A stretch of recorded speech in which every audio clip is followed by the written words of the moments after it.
শিক্ষা সংক্রান্ত গুরুত্বপূর্ণ আপডেটগুলো পেতে হলে অবশ্যই শুভেন্দু একাডেমি চ্যানেলটি সাবস্ক্রাইব করুন।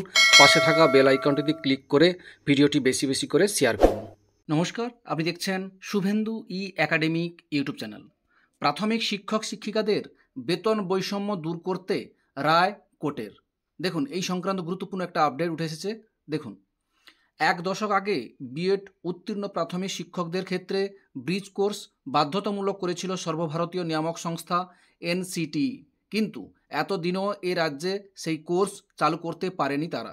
রাজ্য প্রাথমিক শিক্ষা পর্ষদও ওই কোর্স চালুর ব্যাপারে পদক্ষেপ করেনি। কয়েকজন প্রাথমিক শিক্ষকের মামলার জেরে কলকাতা হাইকোর্টে ব্রিজ কোর্স এতদিনেও চালু না হওয়া নিয়ে প্রশ্ন তুলল। একই সঙ্গে এই কোর্সের বাস্তব কার্যকারিতা নিয়েও প্রশ্ন উঠে গেল।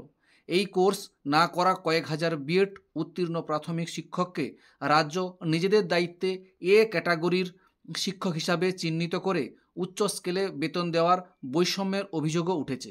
বিচারপতি হরিশ ট্যান্ডন ও বিচারপতি শম্পা দত্ত পালের ডিভিশন বেঞ্চে নির্দেশ দিয়েছে, ব্রিজ কোর্স না করা সত্ত্বেও যদি রাজ্য ৩,৪৪৬ জনকে নিজেদের দায়িত্বে এ স্কেলে বেতন দিতে পারে, তাহলে মামলাকারীদেরও সেই সুযোগ থেকে বঞ্চিত করতে পারে না।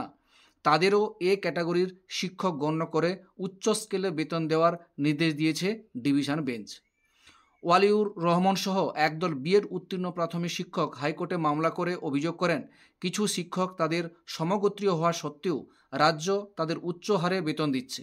রাজ্য আদালতে স্বীকার করে প্রায় ৩,৫০০ শিক্ষক ব্রিজ কোর্স না করেও উচ্চ হারে বেতন পান। আদালতের বক্তব্য, যারা এতদিন উচ্চ হারে বেতন পাচ্ছেন তাদের সেই বেতন রাজ্য ফেরাবে কি না তা তাদের ঠিক করতে হবে, কিন্তু সেজন্যই বাকিদের বঞ্চিত করা যাবে না। তাই মামলাকারীদেরও এ ক্যাটাগরির শিক্ষক ধরে বেতন দিতে হবে। কিন্তু কেন এতদিনে রাজ্য ব্রিজ কোর্স চালুর ব্যবস্থা হয়নি তা নিয়ে বিস্ময় প্রকাশ করে হাইকোর্ট।